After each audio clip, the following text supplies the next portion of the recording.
우리의 영적 상태가 아주 중요하죠. 왜냐? 우리의 영적 상태가 보좌와 연결되어 있기 때문에 그러고, 그게 결국은 시공초월의 응답으로 또 나타나게 되겠습니다. 우리가 어떤 영적 힘을 가지고 있느냐, 이것이 큰 영향을 주면서 또 어떻게 그 영적 상태를 지속해 가느냐. 그래서 그 지속하는 힘이 있으면 결국은 그 영적 페이스대로 모든 현장은 바뀌게 돼 있어요. 다윗이 또 렘넌트들이 성경에 그 영적 페이스를 놓치지 않았다. 디모데후서에 보면 경계하는 자라는 표현이 나옵니다. 경계자가 법대로 경계하지 않으면 상을 얻지 못할 것이다. 그랬는데 우리는 하나님의 인도 말씀대로 인도를 받아갑니다. 법대로 가야죠. 그러면서 또 경기자가 꼭 놓치지 말아야 될 게 경기력과 함께 페이스입니다. 페이스를 놓쳐버리면 무너지는 거예요. 끝까지 페이스 놓치지 않고 어떤 문제가 오든지 흔들리지 않고 갈 수 있는 그런 은혜를 누리게 되시길 바랍니다. 예수님께서 그거 할 수 있는 70인 제자 세워놓고 가셨어요. 그런 70인 제자를 찾아 일으킬 수 있는 그런 역할을 할 수 있도록 12사도를 또 세우고 가신 겁니다.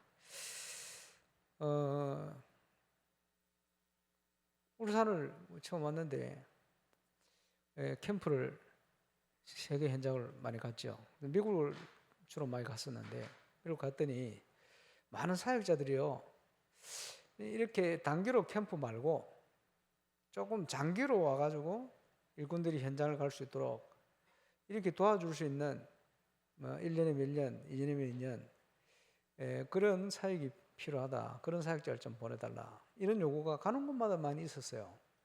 그래서 저도 생각을 해봐도 그렇게 되지면 좋겠다 이런 생각을 했습니다만은 그 얘기를 우리 서대성 모사님께 말씀을 드렸더니 그때 서대성 모사 이런 얘기를 하셨어요. 뭐냐 하니까 아니 우리는 누가 데려다가 현장에 데려가 줬냐 가만 생각하니까 저를 현장에 데리고 간 사람 없어요. 그럼 어떻게 했냐? 현장 그냥 갔어요. 뭘 가지고 갔냐? 메시지 두고 갔어요. 테이프 두고 갔어요.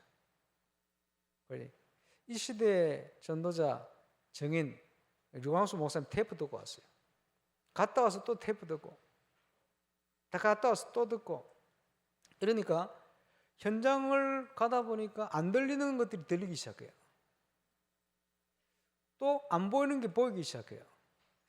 그래서 초창기 테이프 들으면서 많이 울었습니다. 현장에 하나님의 역사, 하나님의 인도 이런 게 보이니까. 그래서 핑계 댈 거 없어요. 지금은 시대가 그지 뭐 구석기 시대도 아니고 초대교회 때와 같은 시대도 아니고 달라졌어요. 지금 미디어가 남아 있는 거예요. 얼마든지 메시지 들을 수 있습니다. 얼마든지 현장 갈 수가 있습니다. 그리고 얼마든지 인도를 받을 수 있어요. 그리고 12 제자 사도들 제자 삼았습니다만은 중요할 때 우리 주님께서 더욱 소수에 집중했어요.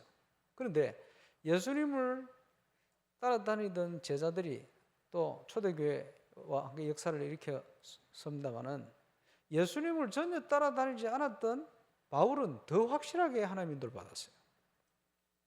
왜 그럴 수 있습니까? 눈에 보이지 않는데 지금도 성령께서 동일하게 역사를 하고 계십니다. 그래서 성령의 역사를 믿으면 그 인도를 우리가 제대로 받으면 지금도 마태복음 4장 19절 말씀이 성취의 말씀이 되는 겁니다. 뭡니까? 나를 따라오라. 내가 너희로 사람 낚는 어부가 되게 할 것이다. 그래서 예수님의 전도 방법 오늘 중요한 내용입니다. 동거. 함께 한다니. 제자들과 함께하는 모델을 보여주셨어요. 그런데 성령으로 성삼위 하나님께서 우리와 함께 계시다. 그렇다면 조금도 부족하지 않게 사도 바울이 누린 것처럼 얼마든지 영적 힘을 회복하면 저와 여러분이 그 응답을 누릴 수가 있는 겁니다. 누리고 승리하게 되시기를 바랍니다. 그런데 예수님의 방법은 이제 세상 사람들의 방법과 달랐어요. 예수님 하나님이시니까 이제 모델을 만드시 보이고 가셨는데 모범을 가장 완벽하게. 그러면 우리가 그 주님의 발자취를 따라가야 되죠. 어떻게 제자를 삼을 것이냐? 육신적으로 볼 때 대단한 바리새인들, 그 당시로는 수준이 육신적인 수준이 제일 높은 수준 아닙니까? 회당을 만들고 뭐 학교를 만들고 뭐 중요한 내용을 가르치고 했죠. 필요하겠습니다. 그러나 우리 주님이 원하는 제자 운동은 생명 운동이었습니다. 불신자가 수준 높은 불신자가 따라갈 수 없는 운동이요. 생명 운동. 달랐어요. 그걸 찾아야 됩니다.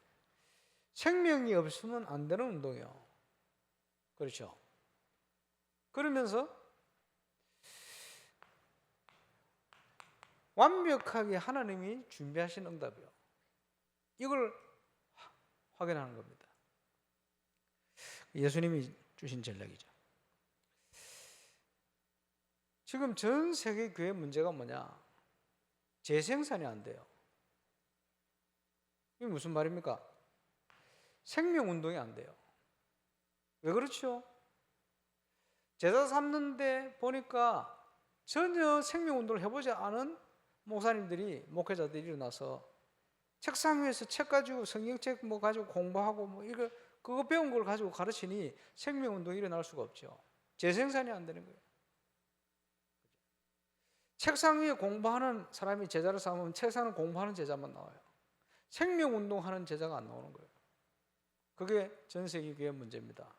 그래서 이걸 해결해 보려고 몸부림치 한국교회에서 평신도를 깨운다. 80년대 이런저런 방법을 자꾸 시대마다 바꿔보는데 조금 효과 있는 처럼 보이다가 안 돼. 왜냐?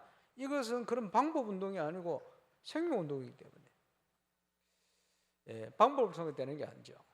또 그 속에는 하나님이 준비한 응답을 따라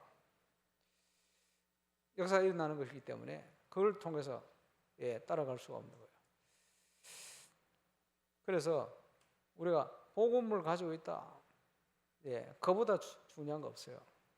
생명을 소유하고 있다. 그러면 얼마든지 하나님 인도를 받아 그 응답 속으로 들어갈 수가 있습니다. 그래서 그 응답을 누리는 제자의 축복 꼭 누리게 되시기를 바랍니다. 그래서 예수님은 하나님이신데, 그지? 예수님이 우리에게 모범을 보이고 가셨어요. 그러니까 우리는 어떻게 하면 됩니까? 증인이 되어서 얼마든지 할 수가 있는 거예요. 그 초창기 유목사님께 그런 비유를 했어요.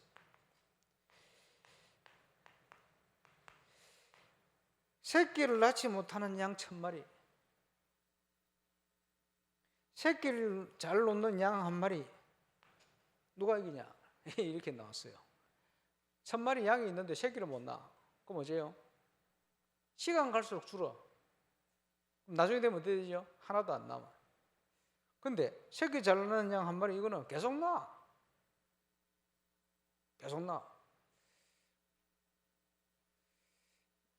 고양이가 새끼를 낳는데 보니까 1년에 마음만 먹으면 1년에 3번씩 출산을 한다네. 그 고양이가 대단해요. 그 새끼 1월 달에 낳아가지고 그 새끼가 커가지고 12월 달에 애 놓으면 똑같아.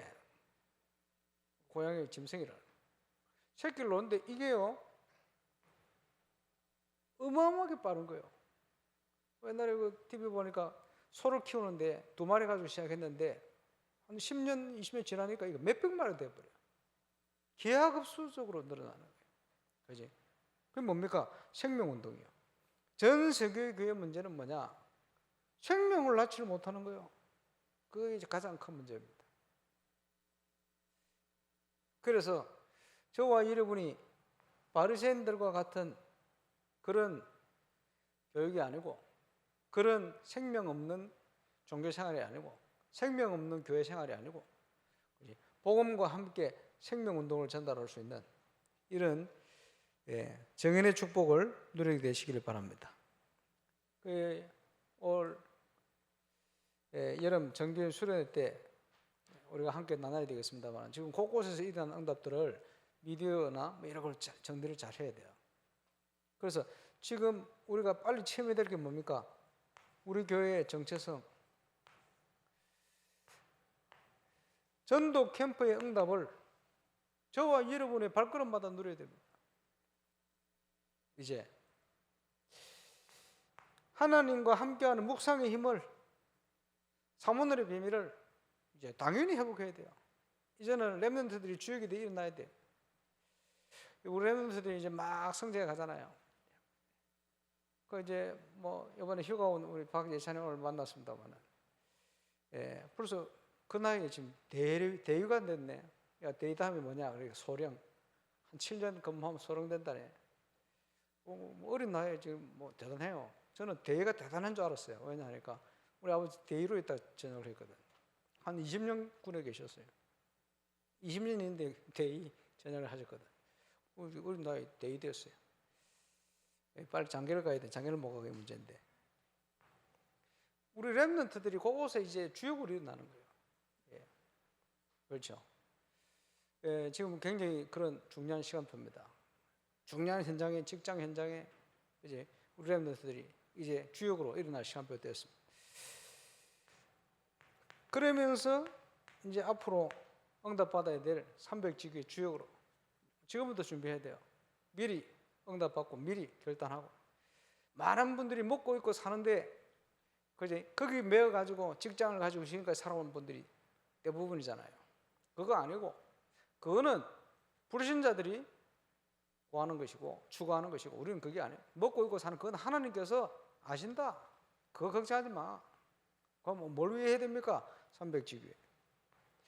하나님이 나에게 맡기신 분깃, 하나님이 나에게 준비하신 현장, 그거 회복시키는 거예요. 그 속에 당연히 생명 가진 자를 통해 일어나는 생명운동, 개인전도, 다락방부터 성경적인 지교운동의 전도운동의 시스템, 당연히 뺏겨버린 거 회복시켜야 되니까요. 복음문화, 증거가 오면 이거 가지고 또 후대에게, 렘넌트에게 전달해야 돼요. 복음문화, 그죠? 우리가 체험하고 확인하고 정인으로 전달을 해야 되려고. 올 여름은 이제 이거 본격적으로 이제 시작되는 여름이에요.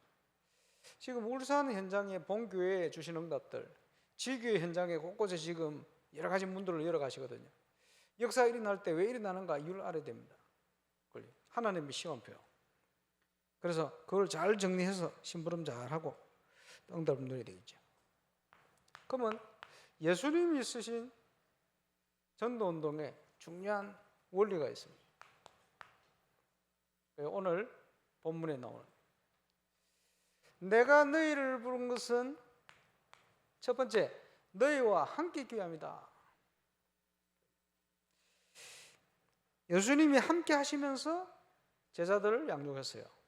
함께 하시면서 기도를 가르쳤어요. 함께 하시면서 말씀을 듣도록 만들었어요. 함께 하시면서 중요한 걸 전달한 거예요. 신앙의 중요한 비밀을.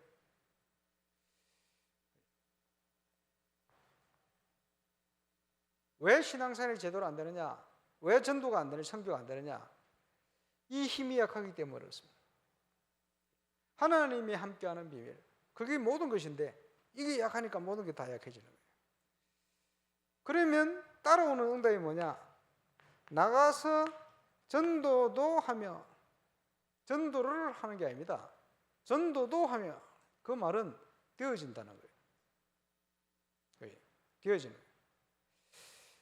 하나님께서 준비하신 응답, 30년 전에 제가 그냥 종교생활처럼 교회를 다니다가 다락방을 만났어요. 믿어졌어요. 주는 그리스도시요 살아계신 하나님의 아들이시고 행복했어요. 기뻤어요. 제가 하나님이 살아계신 것과 제가 하나님의 자녀라는 사실이 확신이 들은 거예요. 말씀을 통해서. 그랬더니 그때부터 따라오는 응답이 뭐냐? 이 반석 위에 내가 내 교회를 세울 것이다. 하나님께서 제가 깨닫는 만큼 전도의 문을 열어주시는 거예요. 감사하죠. 음부의 권세가 너를 이기지 못할 것이다. 승리를 주시는 거예요. 갈수록 더 확신이 생기는 것은 제가 붙든 하나님의 계획은 생각하는 그대로 성취됐어요. 감사하죠. 기도 응답. 누구든지 믿는 자에게 주신 비밀 아닙니까? 그 속에 전도도 하며 우리 권사님 기도했습니다마는 저 불옥권 제자를 어떻게 만날 거예요? 가는 곳마다 하나님께서 세계 제자를 만나게 하십니다. 어떻게 저렇게 만날 거예요? 예, 하나님 주신 응답이고 하나님 주신 증거 아닙니까? 너무나 감사하죠. 예, 그러면서 모든 현장은 영안을 열고 보면 전부가 귀신 동네가 되어 있어요. 왜 그렇습니까? 아무리 뛰어나고 발전해도 이제 불신자는 근본적으로 마귀에게 눌려가 있어요. 운명에 묶여가 있어요. 그지? 마귀 컨트롤 받게 돼 있어요. 그래서 시간 갈수록 현장은 영적 문제가 심각해지는 사단의 나라로 바뀌는 거예요. 세상 나라가. 흑암 문화가. 그러니까 발전될수록 영적 문제 더 심각해지잖아요. 우리의 사명은 이 귀신을 내어 쫓는 권능을 가지게 하려 하십니다. 그 현장에 하나님의 나라가 이루어지도록 만드는 거예요. 당연히 영화를 열고 보면 딱 이렇게 되어 있어요. 그래서 복음을 가지고 현장을 치유해야 돼요. 그렇죠? 사단 서밋들이 세상 가운데 영적 서밋의 응답을 누릴 수 있도록 찾아내야 돼요. 이 싸움입니다. 서밋 싸움 아닙니까? 그죠? 이것을 전 세계 현장으로 모든 현장이 필요하니까. 가장 먼저 누려야 할 응답은 나의 현장입니다. 울산과 동부 경남 첫 번째 내가 있는 현장이니까 여기 증거가 오면 그죠? 이 증거를 가지고 237 현장으로 가게 될 거예요. 그래서 지금 우리 교회가 하필이면 윤리 시대가 그 울주군 시대가 열리는 거예요. 예, 감사한 일이죠. 그 딱 시간표 착공하는 시간표에 지금 울주 군수가 우리 교회 집사님이 이제 된다는 그것도 굉장히 큰 응답 중에 하나다. 기도해야 되겠죠. 예, 보니까 지금 땅 파고 길 정리하고 하는데 보니까 벌써 민원을 넣어가지고 이거 예, 법적으로 문제도 안 되는 민원을 넣어가지고 지금 그러고 있어요. 주민들이. 예, 귀엽죠. 예, 기도해야 돼요. 예, 그럼 곳곳에 보면 건축하고 이런데 그죠? 일어나는 일들이 예상 안 되는 일들이 많이 일어날 수가 있어요. 예, 그런데 예상을 해야 돼요. 그런 일이 얼마든지 일어날 수 있다. 감사한 거는 저 현장 소장님하고 감리하고 이런 분들이 경험 많은 분들이라. 그래가지고 엄청난 경험들을 했기 때문에 눈도 깜짝 안 하고 지금 대처를 하고 있는데 어쨌든 인도를 잘 받아야 되겠죠. 그래서 지금 우리 교회가 지금 가장 경제적으로 어려운 시기에 건축을 시작하도록 하나님 인도하셨단 말이에요. 그리고 준비해야 될 게 많아요. 오늘 시간 나는데 얘기 좀 해야 돼요. 건축의 인도를 받아야 되는데 지금 기도 제목 중에 하나가 음향공사라. 자, 알고 기도하셔야 되니까 제가 아는 관점으로 설명해 보겠습니다. 자, 전기 음향이 뭐냐? 전기음향 요 스피커, 방송실에 있는 앰프를 비롯한 여러 가지 음향 기계들, 이게 전기음향이요. 여러분이 아는 음향 시설이죠. 전기음향에서 그지 주로 요게 소리가 어느 정도 높이면 활용성이가 삑합니다. 그 마음껏 못 올리는 거예요, 그 소리를.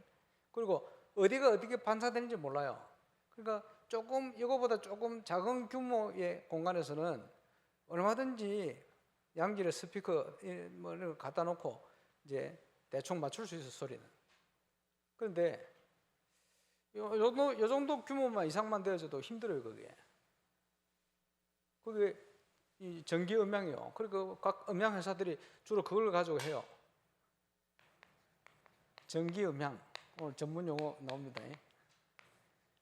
그리고 한국에서도 지금 우리가 RTC 세계 램 대회 할 때, 세계 선교 대회 할 때 하던 그 회사, 큰 회사하고 이제 계약을 맺어놓은 거예요. 근데 이 회사들이 뭘 하느냐 하니까 자기 나름대로 어느 정도 공간을 어떻게 많이 올릴 수 있으니까 스피커를 어느 용량의 스피커를 어떤 방향으로 방향 따라 또 소리가 하울링 생기고 이런 게 많거든요. 그러니까 최대한 맞추는 거예요. 왜? 있는 공간에 이제 소리를 맞추기 위해서. 그런데 어느 정도 공간이 커져 버리면 그게 굉장히 힘들어요. 그래서 뭐 킨텍스라든지 가보면요, 메시지가 편안하게 들리는 게 아니고, 그지? 울리잖아요. 뭐 어쩔 수가 없어요. 아무리 비싼 걸 갖다 놔도. 여러분 가수들 공연 가보세요. 큰데 가면요, 집에서 듣는 소리만큼 안 나요. 현장 라이브라서 가서 듣는 거지, 그지? 잘 안 들려요. 안 들을 수밖에 없어요. 그 공간을 잘 할 수가 없어요. 그러나 최대한 이걸 맞추는 거예요. 그런데 제가 미국 브로드웨이를 갔는데 레미제라블을 관람했어요. 서대선 목사님하고 몇 사람. 그 2층에서 앉아 듣는데 저 무대 밑에 저 1층 무대에 가수가 말이요, 솔로로 막 부르는데, 와, 그 가수가 제 옆에서 바로 소리를 내서 부르는 것처럼 들려요. 난 그때 그게 뭔지를 몰랐어. 야, 음향 시설이 이렇게 잘 해놨나 생각이. 음향 시설이 잘 된 정도가 아니고, 그지? 지금 예술회관 가면요, 기본적인 소리가 잘 나갈 수 있는 구조를 다 만들어놨어요. 옆에 붙이는 내용도 엄청 비싼 걸 갖다 붙여놨어요. 그리고 기둥 세우는데 뭐 일직선으로 뭐 세운 기둥 몇 개 있는데 보니까 그 하나에 1억씩 한다네. 그 당시에 엄청나게 쏟아부어요. 왜? 소리가 잘 들려야 되니까. 근데 그런 걸 몰랐어. 옛날에 브로드웨이 가서 그냥 들었지, 저게 그냥 건물인 줄 알고 스피커가 좋아서 그런 건데 그게 아니에요. 이 구조 자체부터 해서 안에 여기서 할 수 없는 건축 음향이라는 게 들어간 거예요. 건축 음향. 그래서 이 전기 음향에서 할 수 있는 거 있어요. 뭐냐? 화울링이 생기면 음역대별로 어떤 소리를 죽여버리고 소리 안 울리도록 그런 기계가 있더만, 어느 정도. 근데요, 그것도 한계가 있어요. 어느 정도 한계가 있냐? 당장에 요 정도 공간만 해도 제 소리가 잘 안 들리는 데 있죠. 어디 앉으면 잘 안 들려. 요런 공간에도 그거 맞추기 힘들어요. 그렇다고 소리를 한없이 키울 수 없어. 화울림이 생겨서 더 힘들어져요. 왜냐 하니까 이 공간 자체가 이 건축 음향이 되어 있는 게 아니고 어느 정도 이걸 커버하기 위해서 카텐 칠한 거예요. 성도들이 있으면 어느 정도 묵히니까 이 정도거든. 그래가지고 한국이 개발도상국으로 쭉 발전되어 오면서 한국 교회들이요, 여기에 대한 지식이 없는 거예요. 그러니까 요것만 가지고 다 할 수 있으면 좀 좋은 큰 스피커 기술하고 좀 울리는 데는 좀 허범제 좀 집어넣고 이런 식으로 공사를 한 거지. 그래서 이 회사들이 시뮬레이션을 돌려요. 컴퓨터로 돌리면 어디가 많이 울리겠구나 이런 게 있어요. 그러면 자기들 나름대로 경험을 가지고 그 경험치를 가지고 어떤 스피커를 몇 개 어떻게 설치를 해서 방향을 어떻게 놓아서 어떤 걸 좀 조절해서 신경을 많이 씁니다. 소리 잡아낸다가 어렵죠. 이렇게 해가지고 임마누엘 서울교회를 요 업체 중에 둘 중에 하나가 낙찰이 돼가지고 공사를 했는데 20몇 억인가 들었죠. 그런데 3층 올라가면 화울릉이 색이 안 들려요. 소리가. 주일날 보세요. 서울교회 그 울립니다. 울려요. 그 안 잡혀요. 왜 안 잡히냐? 그 회사에서 20년 전에 그 교회에서 스피커가 엄청 좋은 걸 했어요. 스피커 그대로. 나머지 선이라든지 이걸 좋은 기기를 싹 바꿨는데 못 잡아요. 여기에 대한 지식이 없어요.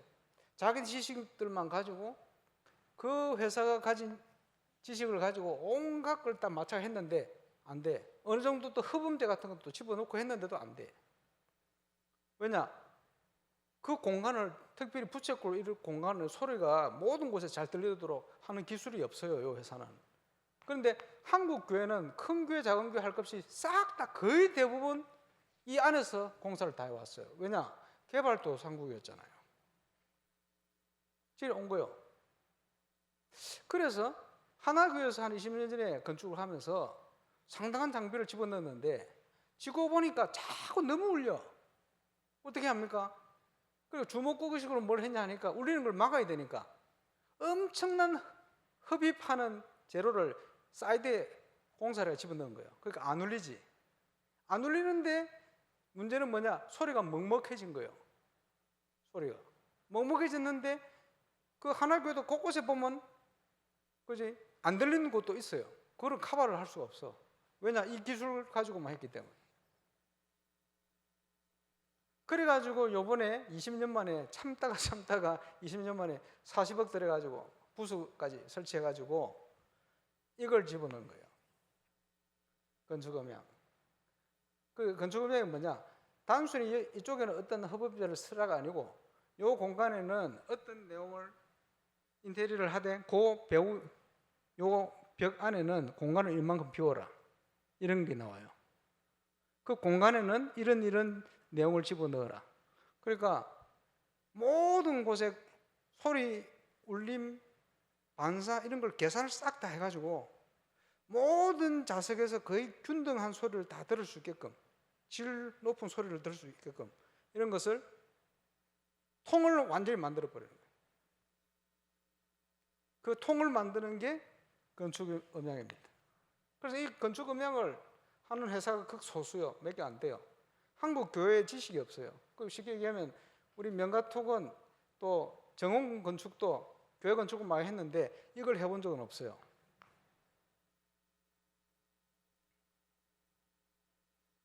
그래가지고 천안 원내스 교회는 직사각형입니다. 중2층도 있어요. 해놨는데 자꾸 울려. 그래 목사님이 그거를 잡아보려고 음향공사 2번 새로 했어요. 보충하고 이 회사들 돈 들여가서 스피커 보충하고 기계 보충하고 막 여러 가지를 한다. 소리가 안 잡혀요. 어느 정도 또 흡입제 넣고 하는데 소리가 안 잡혀요. 그러고 있다가 요번에 이걸 깨달은 거예요.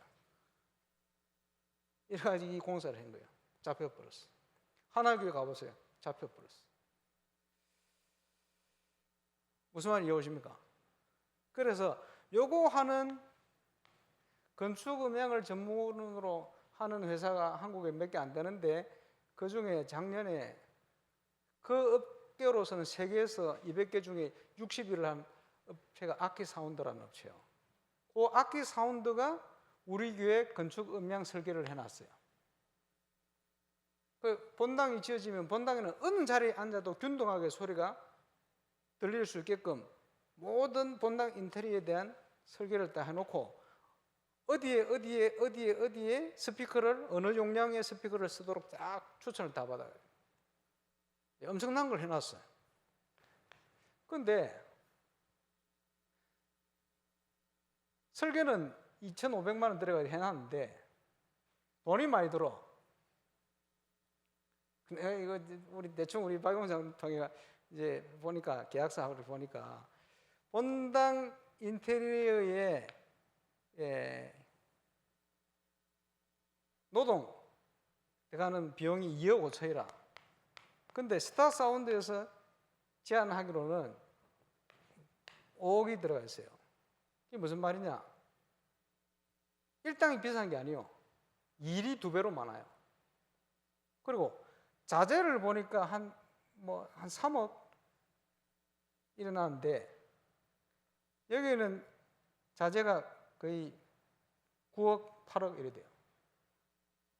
3배 차이라. 거기 요는 보니까 한 60개 이렇게 해놨는데 여기는 제한은 200개를 해놨어요. 이게 뭐냐 하니까 이 회사들이 이걸 해본 적이 없어.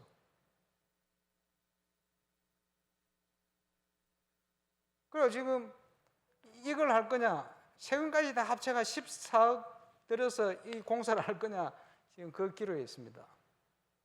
틀림없이 해놓으면 하나교회처럼, 천안원에서교회 처음 했던 것처럼 아니면 서울교회처럼 울립니다. 그러면요, 아무리 좋은 스피커 비싼 걸 갖다 놔도 소리를 못 키워요. 왜? 삑 소리 나기 때문에 못 하게 돼 있어요. 여기서 울리고 저기서 울리고 소리가 부딪히고, 그러면 곳곳에 소리가 균등하지 않게, 여기서는 소리가 안 들리고 저쪽에서는 꽉 울리면서 들리고 이런 게 꼭 있게 돼 있어요. 그거를 한국은 개발도상국이었기 때문에 참고 들은 거예요. 근데 지금은 사람들이 수준이 엄청 높아져 버렸어요. 그런 식으로 하면 안 옵니다. 요즘 차에도 엄청난 스피커 집어넣잖아요. 집에 홈시애터 만들어 놓고 보잖아요. 이런 시대거든. 이 교회가 이걸 엄청나게 지금 떨어져 있는 거예요. 그래 지금 이 부분에 대해서 어떻게 인도를 받을 거냐 제가 조사를 다 시켜놨습니다. 근데 이게 건축위원들이 기도하면서 이제 인도를 받아야 되는데 상당히 갈등이 되는 모양이라. 왜? 한 10억 가까이 차이 나는 거예요. 여러분 어떻게 해야 되겠습니까? 어떻게 하긴 일로 가야지. 그러니까 지금 저렇게 미리 지식을 가지고 설계를 해놓은 것만 해도 큰 응답이에요.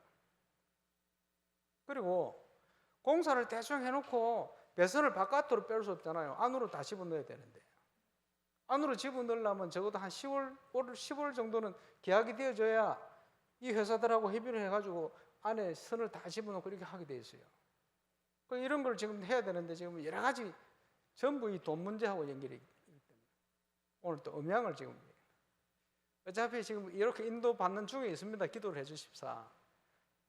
인도 받아서 다 결정을 하시겠습니다만 어쨌든 이런저런 의견 갈등이 많아요. 이런 것도 해결해야 되니까. 오늘 뭐하다 이걸로 넘어가 버렸네. 자, 예수님께서 공생의 3년 반 공생의 기간 동안 특별히 마지막 기간 동안에는 제자들과 완전 집중을 하셨어요. 소수에 더 집중 훈련했죠. 집중하시면서 주시는 메시지가 고난을 당하기 전 얼마 안 있어서 공생 기간 중에 제자를 불러놓고는 3년 마지막 쯤에 드디어 질문을 하십니다. 뭐라고요? 중요한 내용을, 사람들이 인자를 누구로 하느냐, 거기에 대한 답을 주시잖아요. 그리고 세 사람을 따로 데려가서, 베드로를 따로 데려가서 확인시킵니다. 뭘요? 마태복음 17장 내용을. 저 내용을 아시죠? 모세도 없어지고 엘리야도 없어지고. 지금요 사람들은 복음이 없으면요 율법 아니면 신비라. 틀림없어요. 어디를 가든지. 교회도 그렇고 세상 사람도 그래요. 그리고 이단들이요 주로 뭘 건드리냐 하니까 그 부분을 건드리는 거예요. 그래서 신천지나 모든 단체를 가보면 구약 성경적인 걸 자꾸 끄집어내가지고 율법적인 거 끄집어내으랍니다. 그지? 그래가지고 여호와 증인 이런 사람들을 보면 인간적으로 굉장히 착합니다. 왜 그렇습니까? 그런 걸 강조를 하거든. 그럴 수밖에 없어요. 그지? 그러면서 굉장히 율법적인 거 얘기하면서 그러면서도 굉장히 신비적인 걸 가지고 건드립니다. 그게 다 넘어가는 거예요. 모세도 엘리야도 없고 예수만 남아 있어야 되는데 복음의 본질이 없는 곳에는 율법 아니면 신비로 사람들이 성령 따라 가게 돼 있어요. 전 세계 가봐 딱 그래요. 예수님이 그 얘기 하신 거예요. 그러면서 예수님의 고난, 집중해서 복음서에, 그리고 예수 그리스도의 부활, 이 내용을 전달하기 위해서 갈보리산, 감람산, 마가다락방의 내용을 이 짧은 기간 동안 예수님께서 집중해서 전달하신 거예요. 여기에 중요한 키가 되어지는 핵심이 138입니다. 자, 저와 여러분이 확인하고 누리고 전달을 해야 될 내용이다. 그렇죠. 그래서 이런 내용을 집중하시면서 그러면서 제자들을 데리고 다니면서 많은 군중들, 오병이의 기적이나 군중들 사이로,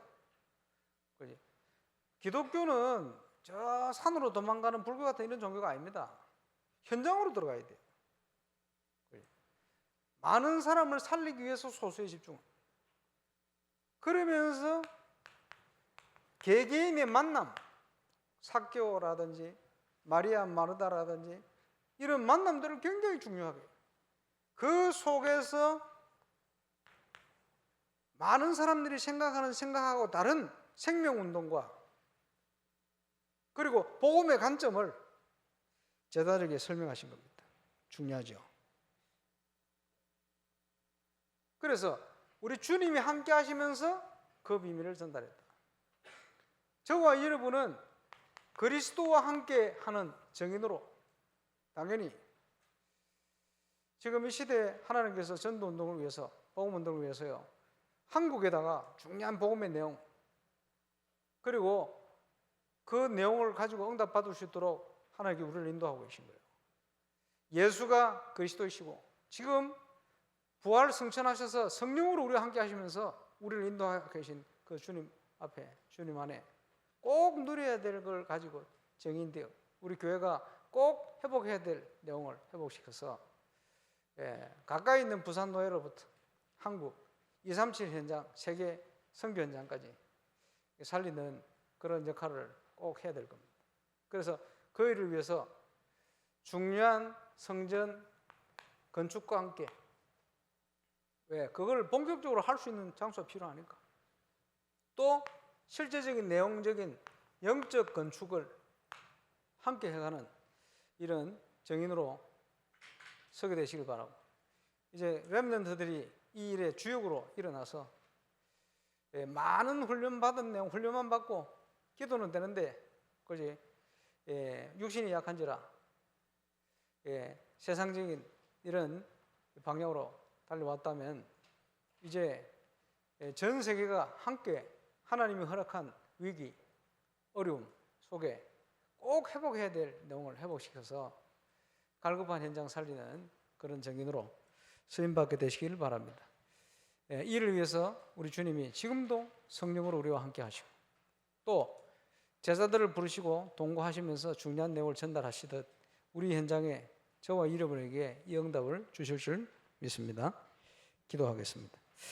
주님 감사합니다. 내가 너희를 부른 것이 너희와 함께 있기 위하며 또 나가서 전도도 하며 귀신을 내쫓는 권능도 가지게 하려 하십니다. 말씀 그대로 응답받는 제자들 되게 하시고 정인 되게 하시고 이 시작되어진 7월 동안 하나님 이 중요한 내용들을 주님, 우리와 함께 하시는 주님과 함께 또 정인으로 설 만큼 정건 누리는 축복의 한 달 되게 하여 주옵소서. 예수 그리스도 이름으로 기도합니다.